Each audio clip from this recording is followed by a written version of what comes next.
buenos días, Puerto Rico y el mundo. Soy Carmen Enit Acevedo y estamos en Bonita Radio. En Bonita Radio, en Esto es lo Último, 11 de la mañana de hoy, miércoles 19 de agosto del 2020.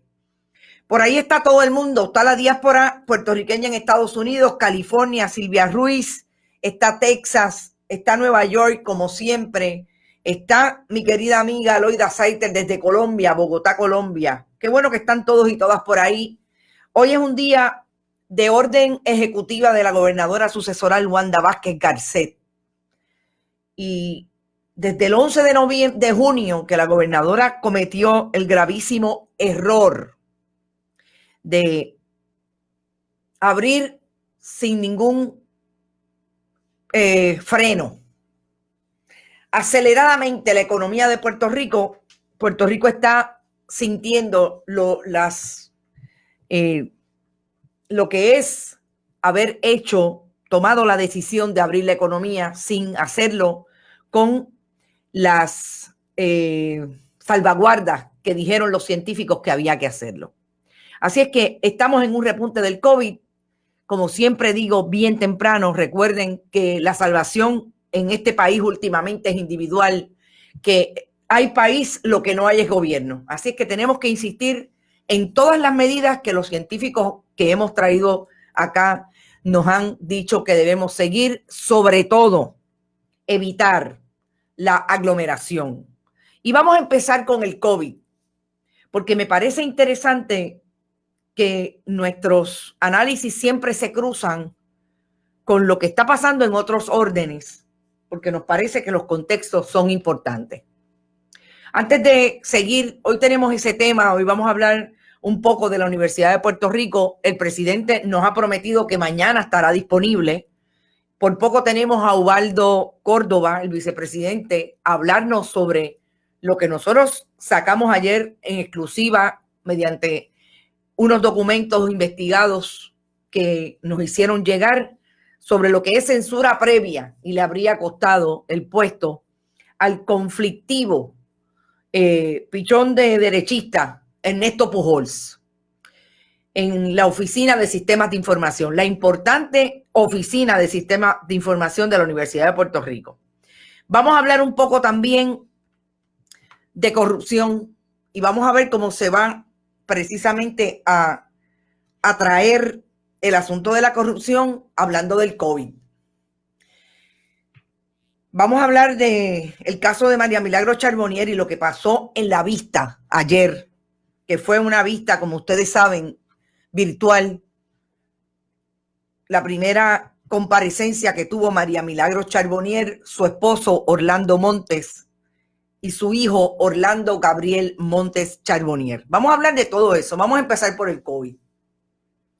Ustedes saben que el repunte del COVID, a partir del 11 de junio, la gobernadora anunció en una sala de cine que iba a abrir la economía en lo que resultó ser una apertura. Estamos donde estamos hoy con relación al COVID, dicho por todo el mundo. El último que lo dijo aquí ayer fue el científico Marcos López Casillas, y voy a citarlo porque dijo puntualmente: lo que nunca debimos haber hecho se hizo y estas son las consecuencias. Me llama la atención que en el medio de lo que también había llamado públicamente la atención, incluso el propio secretario de Salud, Lorenzo González Feliciano, que era la agitada y activa campaña político-partidista que estaba haciendo su partido Nuevo Progresista, y la gobernadora Wanda Vázquez Garcet, mientras le decía a la gente que había que utilizar mascarilla, ella salía en actividades multitudinarias, le decía igualmente que debían evitar la aglomeración. Ella salía en galleras, salía en caravanas, sin mascarilla y rodeándose de mucha gente.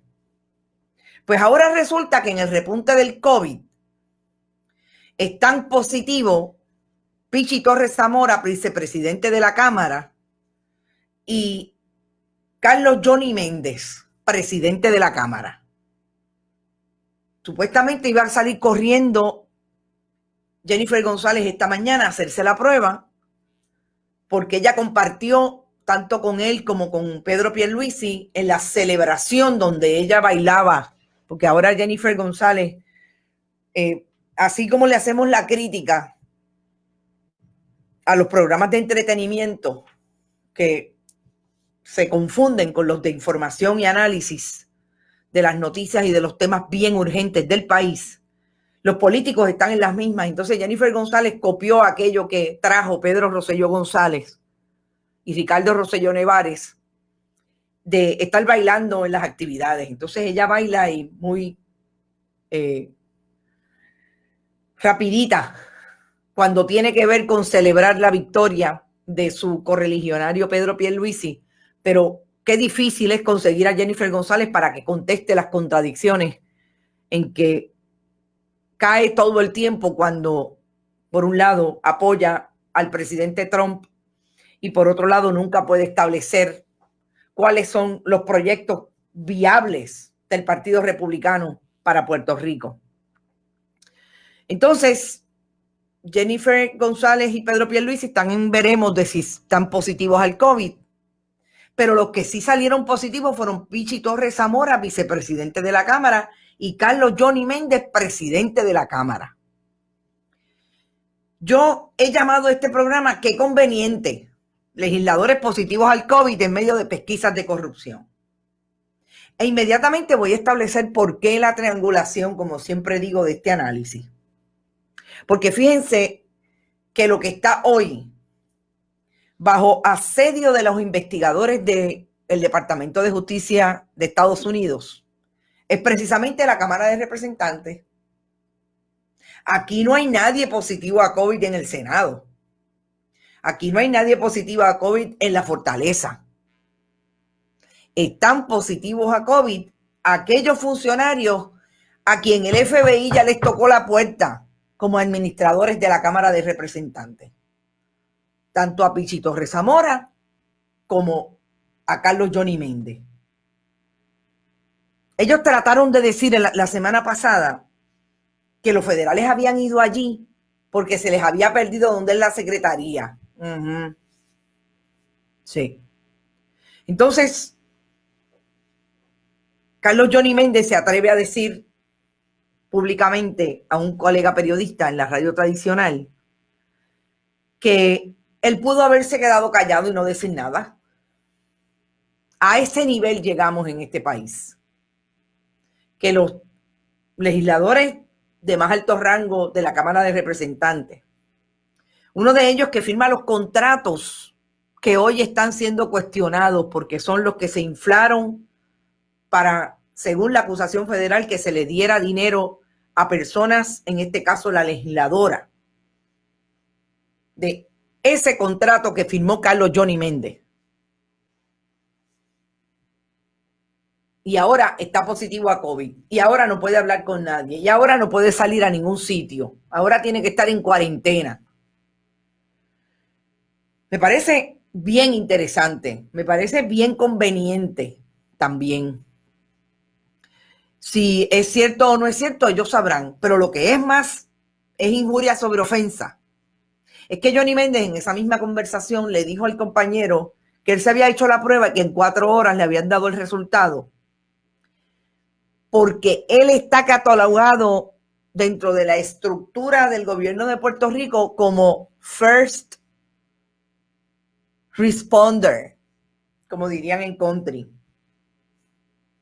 ¿Cómo es, Carlos Johnny Méndez, que usted es de la primera respuesta? ¿Por qué? Porque es presidente de la Cámara, que es administrador de un cuerpo que a todas luces está siendo investigado por corrupción en múltiples oficinas legislativas. Y usted le dice que no puede velar por el dinero público, pero usted es primero en la línea para hacerse la prueba. Estas no serán las pruebas que el Departamento de Salud estaba guardando precisamente cuando se inició toda esta crisis pandémica en marzo, y que no estaban disponibles para los laboratorios incluso el Laboratorio de Salud Pública, en el Departamento de Salud. Lanzo la pregunta. De eso estuvieron hablando esta mañana. Ellos se alegan ser los más que pueden estar disponibles para, no sé en qué línea de la primera respuesta, honestamente.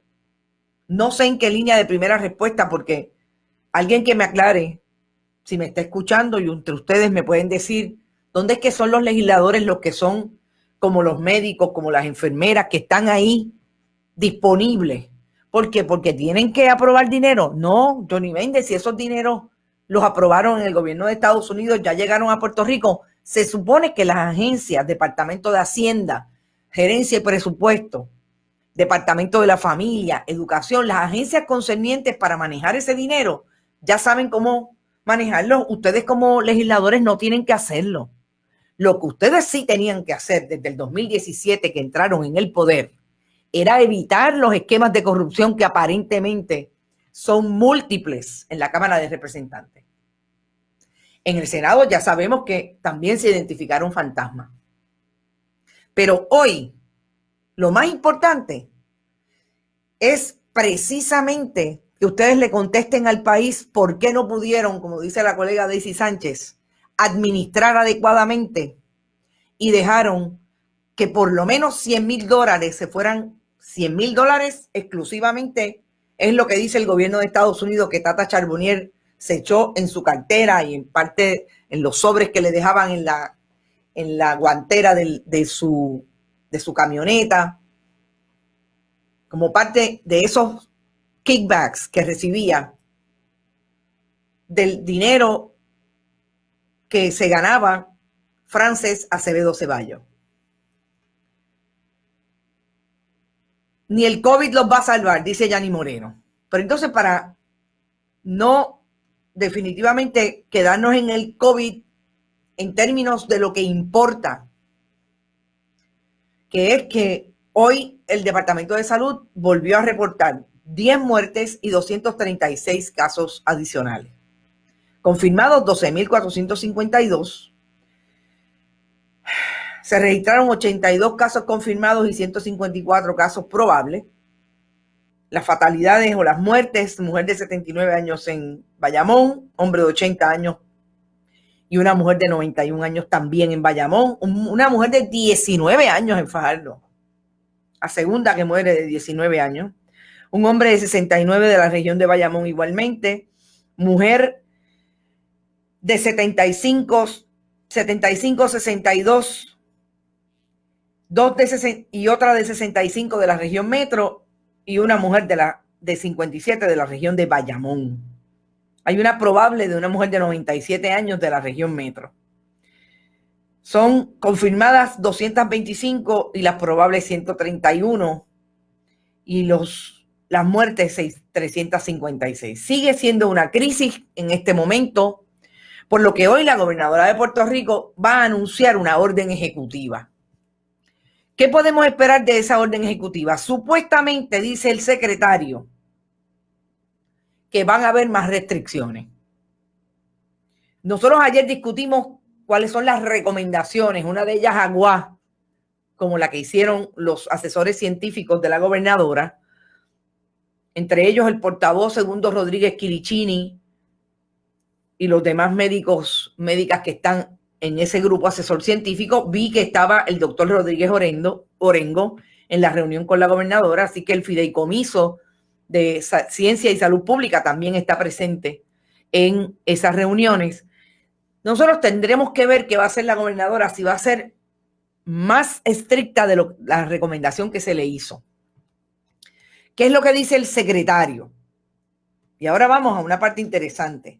Me parece que la parte agua de esas recomendaciones es con relación al sector religioso.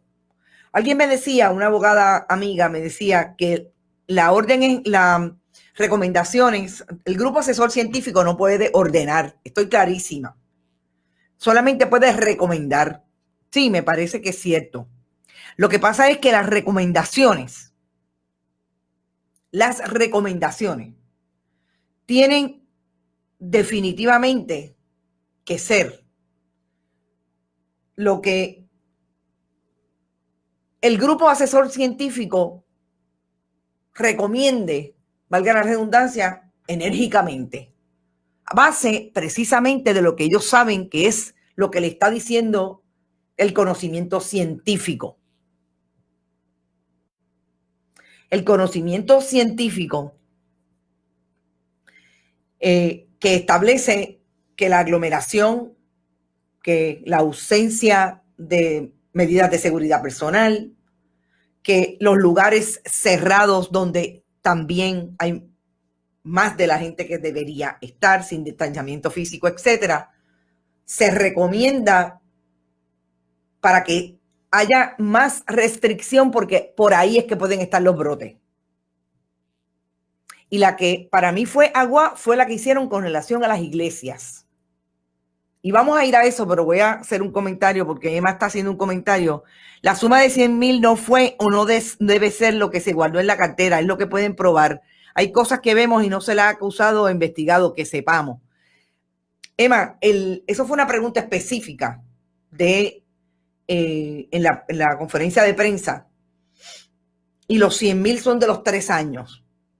Y en efecto, a base de los 1,500 que supuestamente, según la acusación, ella obtenía del cheque de Acevedo Ceballos. Así que por ahí está el asunto del cálculo. Claro, tenemos siempre que ver la acusación específica y los federales en eso son el orden de esas acusaciones van específicamente hecho por hecho, ¿verdad? Esta vez 1,500, esta otra vez 1,500 y por ahí se van los tiros. Habiendo hecho esa aclaración del comentario de Emma, ¿por qué sí, 100,000 en 3 años? ¿Por qué hablo de las iglesias? Porque me parece interesante que ya los fundamentalistas religiosos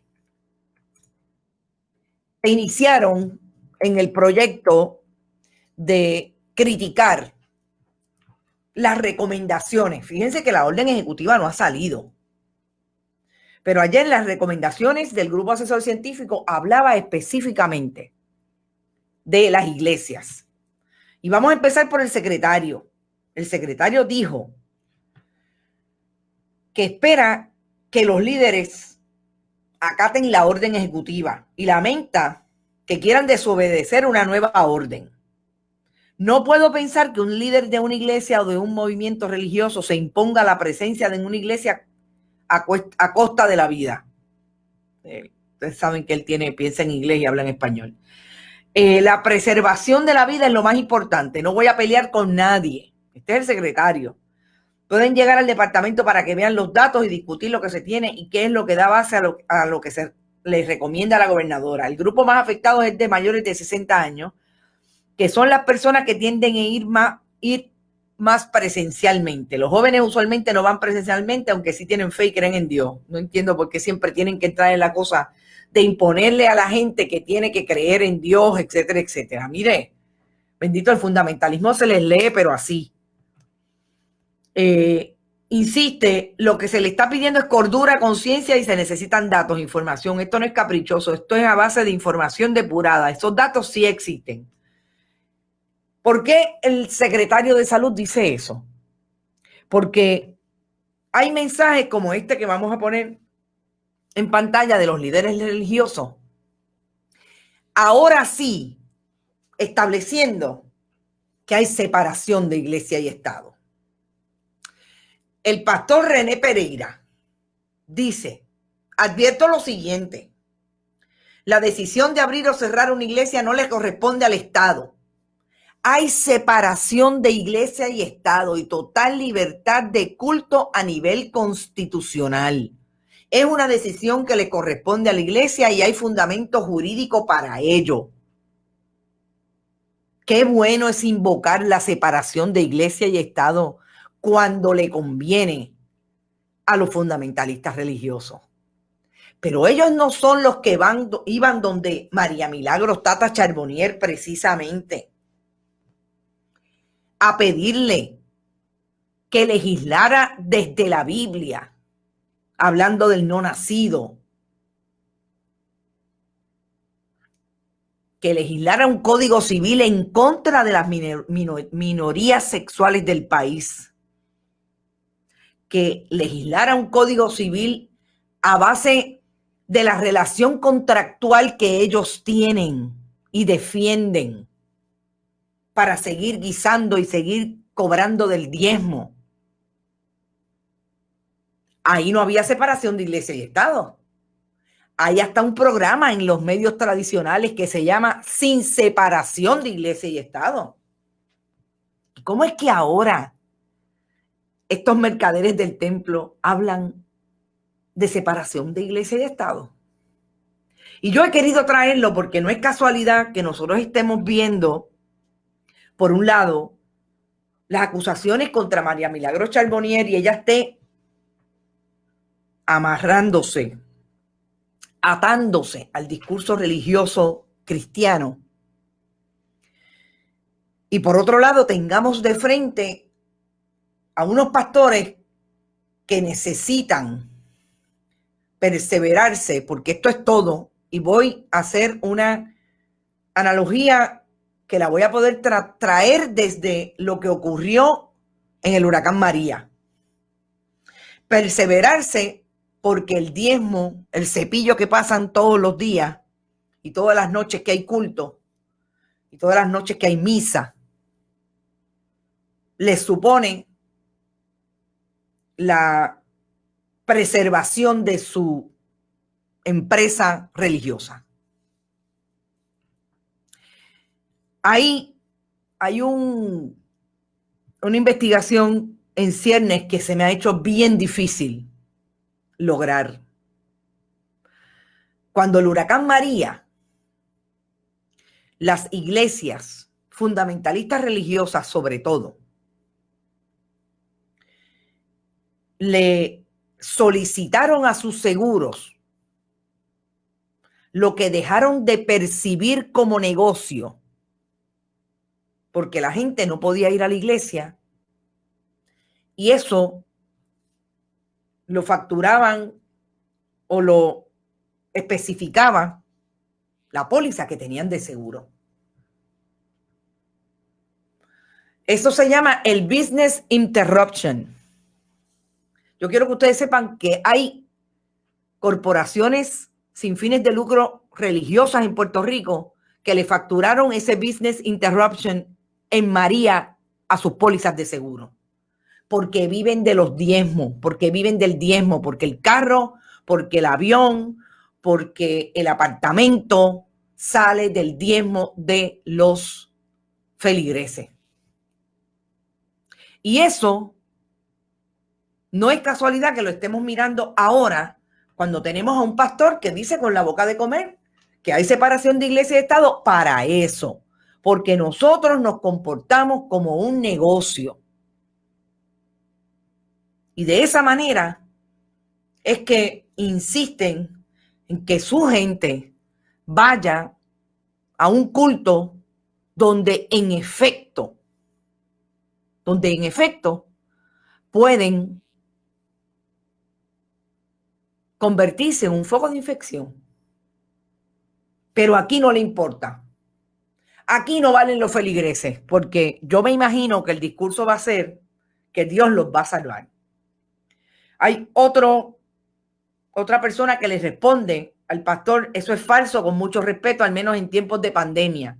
Ya el Supremo de Estados Unidos negó la petición de una iglesia en Nevada que intentó impugnar la orden de cierre por el COVID. O sea, porque es que piensan que todos los que están en las redes y todos los mensajes que ellos emiten, la gente se los va a creer sin ningún problema. O sea, está trayendo esta persona un caso que ya se está dando en Nevada con relación a la orden de cierre y la responsabilidad que tienen las iglesias, en efecto, de que cumplan en tiempos de emergencia con las órdenes ejecutivas. Esa separación de iglesia y Estado no es como ellos pretenden que sea. No es absoluta en ley ni en la jurisprudencia de Puerto Rico y en la federal. La libertad se limita a cuestiones de fe y dogma, creencias, exacto, culto, enseñanza de sus creencias. En todo lo demás, las leyes de salud laborales quedan bajo el Estado. Claro, eso es lo que le está diciendo esta persona. Pero son tan demagogos porque se convierten inmediatamente en los governors del Caribe. Son tan demagogos que emiten estos mensajes. Para ellos la separación de iglesia y Estado es a ese nivel. No importa. Yo no sé si es que no se acuerdan que el pastor, director de una iglesia en New Jersey, el cuñado de Mili Quesada, murió precisamente de COVID por estar abriendo la iglesia. O sea, que no se crean los pastores que esto es para el montón de gente que está allá escuchándolos a ellos, para todos. O también son inmunes, o también ese fundamentalismo religioso le imparte inmunidad. La verdad que está fuerte. Carmen Negrón, que vaya al tribunal, que luego el caso de los gimnasios le va a pasar el rolo. Exactamente. Tampa, perdón. Más las evangélicas, dice Nivia, doctora Minerva Quiñones, más las evangélicas. Déjenme ver si es que están hablando. Mi sobrino le chocó a un pastor hace 4 años. El pastor en una semana ya tenía un vehículo nuevo porque sus feligreses se lo pagaron. Es bien fuerte el asunto. A Dios le meten en cada sancocho, dice Milagro Fernández. La verdad es que había que traer el asunto de las iglesias y la orden ejecutiva. Yo no sé qué va a decir la gobernadora esta tarde. Aparentemente o ya grabó ayer o va a grabar durante el día de hoy, porque el programa va a ser grabado a través de su página, de la página de Fortaleza y en WIPR. Así es que vamos a ver cómo termina el asunto. Pero me parece que si el gobierno quiere, si la gobernadora quiere que realmente bajen los casos, que haya algún control, que en estos 21 días los científicos puedan establecer los estudios de prevalencia que hayan que hacer. Sabemos que no necesariamente va a haber un estudio en 20 días, pero vamos, que se reorganice y los científicos puedan seguir haciendo lo que están haciendo, el rastreo comunitario que es tan importante. Me parece que no hay de otra. La gobernadora tiene que cerrar en parte y establecer unos mecanismos más estrictos, sobre todo en todo lo que tenga que ver con las aglomeraciones, y por ahí se va el chorro de la campaña político-partidista. Y yo creo que es importante. Y hay que ver y seguirle la pista al asunto de los políticos con COVID. Grabado, ya no le da la cara al pueblo, si no, no va a ser grabado. Ya lo dijeron, emitieron un comunicado esta mañana que va a ser a través de WIPR y de la página de la Fortaleza. Grabado y sin preguntas de los periodistas. Y me parece que no van a haber preguntas por buen tiempo. Así alegan los políticos que todos somos iguales, José Pepe. Tiene que cerrar 3 semanas. Son 21 días la recomendación del Grupo Asesor Científico. Entonces, vamos al caso de Tata Charbonnier. Porque hay información que sigue siendo importante para contextualizar, y es el hecho de que el hijo de María Milagro Charbonnier tenía un contrato. Recuerdan que nosotros hablamos de el día de la acusación de que este joven tenía un contrato en la Cámara de Representantes, y en ese momento nosotros tratamos de buscar con nombre y apellido, y al día de hoy ese contrato no existe. No existe en la oficina de la Contralora. Pero como todo se sabe, el contrato de este joven era como técnico de la Comisión de Recreación y Deportes de la Cámara de Representantes, que dirige el representante por el Oeste, Distrito 18, que está en vías de ser reelecto en noviembre, el 3 de noviembre, José Che Pérez Cordero. Y cuando yo vi la información que decía que José Che Pérez Cordero que es del oeste, le dio un contrato al hijo de María Milagros Charbonnier. Ustedes recordarán que el lunes, el día del arresto, yo dije, porque tenía información cuando saqué todo de quiénes eran los acusados, incluido su hijo, que la fuente de información me había dicho que tenía un contrato con un legislador, pero yo no había encontrado, y de hecho hoy no está el contrato en la oficina del Contralor. Y que lo que estaba pasando era que María Milagros Charbonnier le había pedido a un legislador que le contratara a su hijo porque ella no podía hacerlo por razón de nepotismo. Y eso, ahí está. Es José Che Pérez Cordero. ¿Qué es lo más suspicaz? José Che Pérez Cordero es de bien lejos, es del oeste. Es de el área donde la Cámara de Representantes, a través de Johnny Méndez y de él es abogado, crearon, y esto es bien suspicaz, crearon un alegado acuerdo con la Oficina de Servicios Legales de Puerto Rico para crear en las oficinas del distrito de la Cámara de Representantes de la mayoría del Partido Nuevo Progresista, oigan bien, un acuerdo con servicios legales para que allí fuera la gente a recibir ayuda legal. La Cámara de Representantes, político partidista, Partido Nuevo Progresista, con un ente como es la Oficina de Servicios Legales, estableciendo un acuerdo para que allí fuera la gente de la comunidad a recibir servicios legales. Ese es José Che Pérez Cordero, a quien Tata le pidió este favor.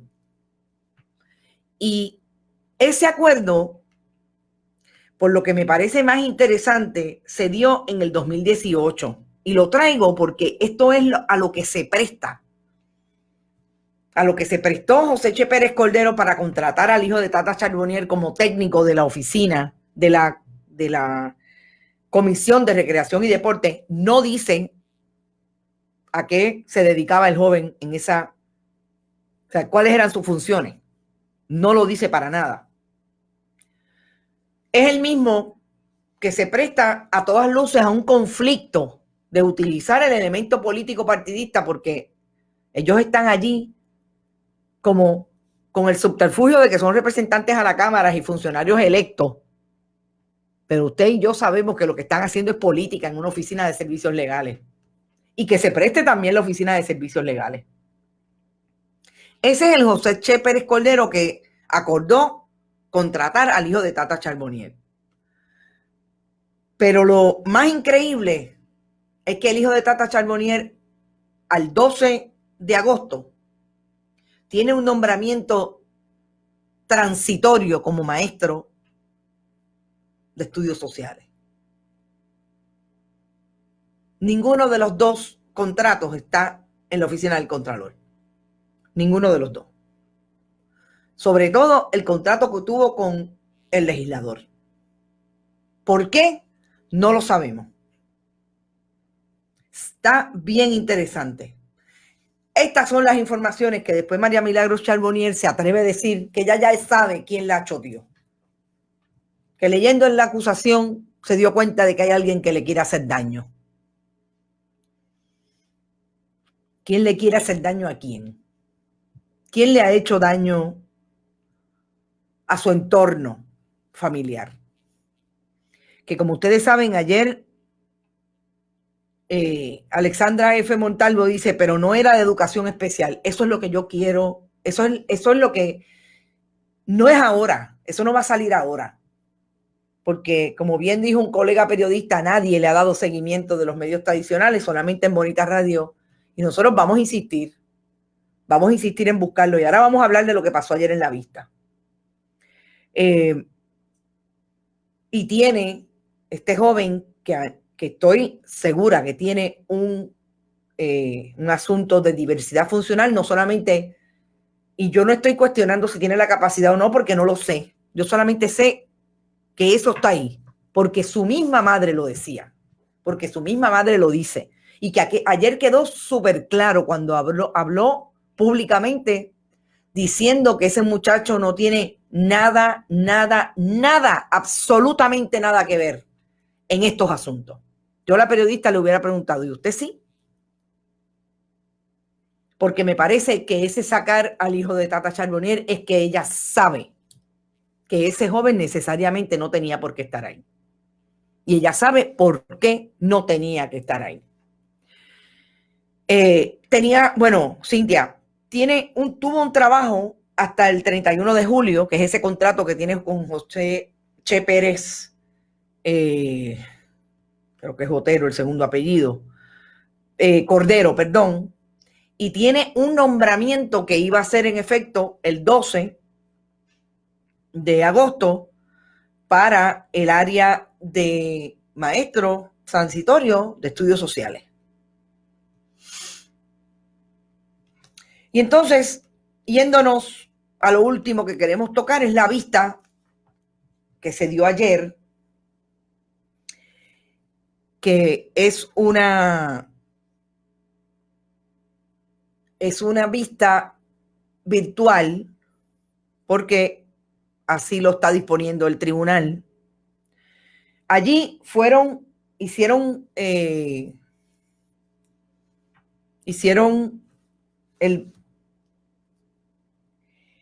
presentación de como abogados de las partes, como ya ustedes saben, Sonia Torres Pavón y Juan Carlos Fontanes por María Milagros Charbonnier.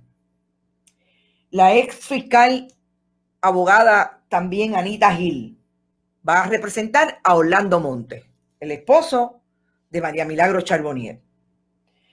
Y al hijo de María Milagros Charbonnier, Orlando Gabriel Montes Charbonnier, lo va a representar una abogada del defensor público. Es decir, que los padres van a pagar sus defensas con esos abogados privados y al joven lo va a representar el defensor público, específicamente la licenciada Eleonora Maranzini. En la vista ante el magistrado McGivern, la licenciada Charbonnier estuvo representada no solamente por su abogada, sino que hubo un intérprete, pidió un intérprete, María Milagros Charbonnier. Y allí se le leyeron las advertencias y se le estableció claramente que tiene derecho a entregar la fianza, tiene que haber un $10,000 asegurado en efectivo o asegurado, total de $25,000 en 14 días. Yo lo dije ayer y lo sostengo hoy. Para pagar 3 abogados hacen falta unos cuantos pesos. Sobre todo de la calidad o por lo menos la representación pública que tienen los 3 abogados, sobre todo Sonia Torres Pavón y Anita Gil. La otra acusada, que es como la hija, dijo María Milagros Charbonnier, Frances Acevedo Ceballos, fue también con un abogado, hizo representación el licenciado Benito Rodríguez Mazó, también un abogado de mucho tiempo postulando en el Tribunal Federal. Me llama la atención que en las condiciones que el juez le lee a los acusados, y es un papel pro forma, le llamara la atención de que no puede utilizar alcohol en exceso, porque eso es discrecional de juez si lo marca o no. No sé para cuál de los dos acusados, pero fue interesante que esa marca se dio.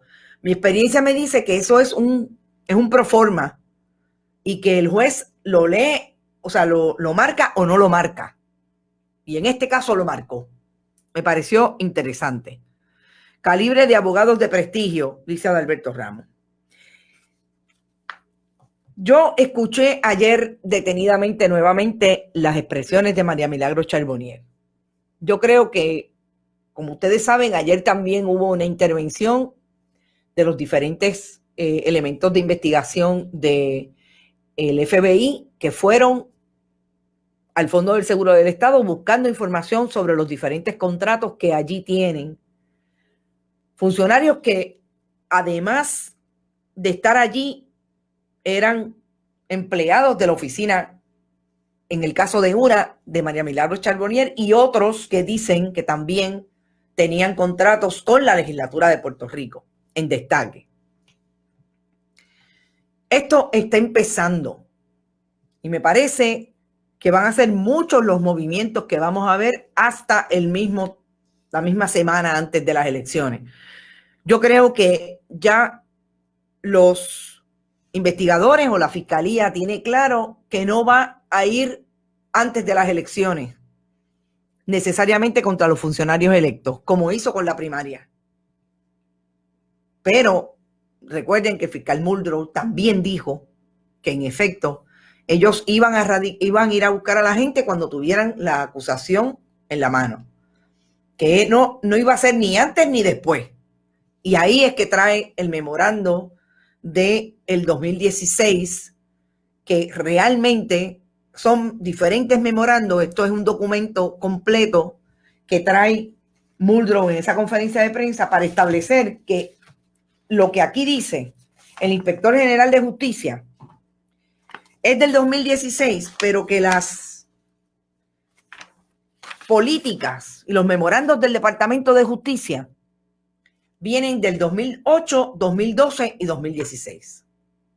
Así es que este va a ser el libro que está utilizando Stephen Muldrow para dirigirse en las investigaciones que tiene allí y que aparentan ser muchas.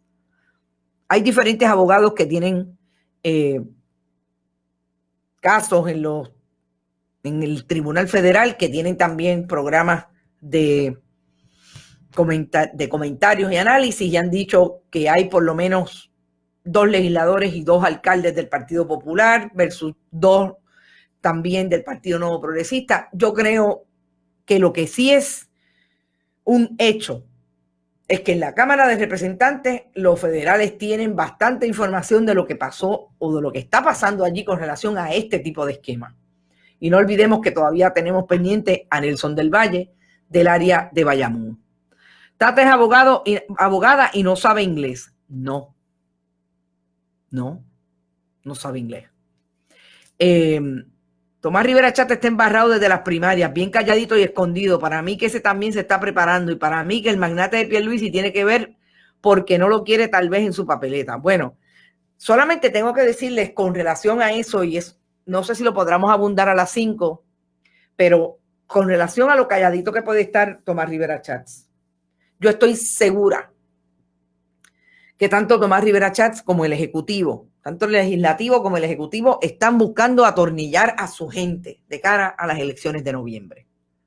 Y ya tengo alguna información sobre todo de lo que está pasando en el Fondo del Seguro del Estado, que como saben es una de las corporaciones públicas donde los salarios son más altos, y allí es donde va a parar mucho atornillado de los inamovibles de los partidos políticos. Y estoy segura que eso está pasando. Callado está en lo último. ¿Qué va a pasar con Tomás Rivera Chatz? No sabemos, porque no perdió la primaria. Llegó quinto. Eso para él es perder. Él entró, pero definitivamente lo que no se espera es que pase de las elecciones. Si yo fuera presidente de la Comisión Estatal, no imprimiría las papeletas hasta que termine la investigación del kickback del FBI. Bueno, lo último que tengo que decir con relación a eso es que sí, dice el presidente de la Comisión Estatal que no va a renunciar. Fíjense qué interesante, con lo que pasó, con la crisis constitucional que tuvo este gobierno, la segunda en menos de un año, en casi un año. El verano del 19 convertido en la crisis constitucional del verano del 2020 por el papelón de las papeletas. Y dice el presidente de la comisión que él no va a renunciar. Que él no va a renunciar y que y es una cita, como comisión tenemos la responsabilidad de hacer cumplir la fecha de las elecciones generales para que sean el martes 3 de noviembre y hacia eso debe ir encaminada la comisión. Dijo el presidente, este es el comisionado electoral del PIB. Así es que le parece que el presidente asimismo toma la decisión porque consulta con el pleno, que son los comisionados electorales, que se mantiene al 3 de noviembre y delinearon un plan de trabajo riguroso que permita cumplir con esa fecha. Es decir, que esa misma comisión, que en el caso de los dos comisionados electorales, Partido Popular y Partido Nuevo Progresista, no pudieron desarrollar un proyecto de primarias que cumpliera con la ley incluso, ahora dice que están listos para el 3 de noviembre. Habrá que ver. Tendremos que esperar. Son las 11:52. Yo me tengo que ir. No dije mucho nuestras palabras mágicas, pero tengo que decirlas nuevamente. Compartan, compartan, compartan. Recuerden que siempre estamos con nuestros auspiciadores principales en este momento. Vega Alta Coop, como siempre, del lado de usted. Y Buen Vecino Café y The Winery Outlet. Yo espero pronto tener conversaciones interesantes con Fernando, Fernández, no. La verdad que hoy estoy con los nombres malísimas. El amigo de Winery Outlet, para poder hablar un poquito de lo que está ocurriendo allí y lo que nos puede bajar un poco la tensión de este asunto pandémico y de las realidades que vive el país. Que estamos en bonitaradio.net, que allí usted puede donar en el área de PayPal y tarjetas de crédito. Vea también las informaciones que ponemos ahí, que la página está bien activa. También puede hacerlo a través de ATH Móvil. Rolando Fernández, se me acaba de volver el nombre de Rolando. ATH Móvil en el área de Fundación Periodismo 21 Negocios, que también puede hacerlo a través del correo general, enviando cheques o giros postales a nombre de Fundación Periodismo Siglo XXI, PMB 284, PO Box 19400, San Juan, Puerto Rico 00919-4000. Hoy a las 5 de la tarde, no sabemos si vamos a estar con el mensaje y seguimos corrido, pero definitivamente en algún momento vamos a tener el análisis de esa orden ejecutiva y de lo que se nos haya podido quedar o pase durante el día. Definitivamente, yo estoy segura que ese mensaje de la gobernadora no va a durar muchísimo porque, como les digo, no va a haber preguntas ni respuestas. Eso es un mensaje grabado. Así que nos vemos aquí en algún momento entre 4:30 y 5 de la tarde para hablar de lo último que pasó en esta semana. Éxito, no se olviden, compartan, compartan, compartan. Si pueden donar, vayan allí, sigan enviando información, sigan comunicándose y sobre todo conversando conmigo cada vez que estamos en vivo. Nos vemos y los dejo con Rodrigo Otero Goico, que los miércoles siempre tiene deportes en Más de una Villa. Éxito, gracias a David Esperón, como siempre, nuestro querido director, y nos vemos más tarde. Buen provecho.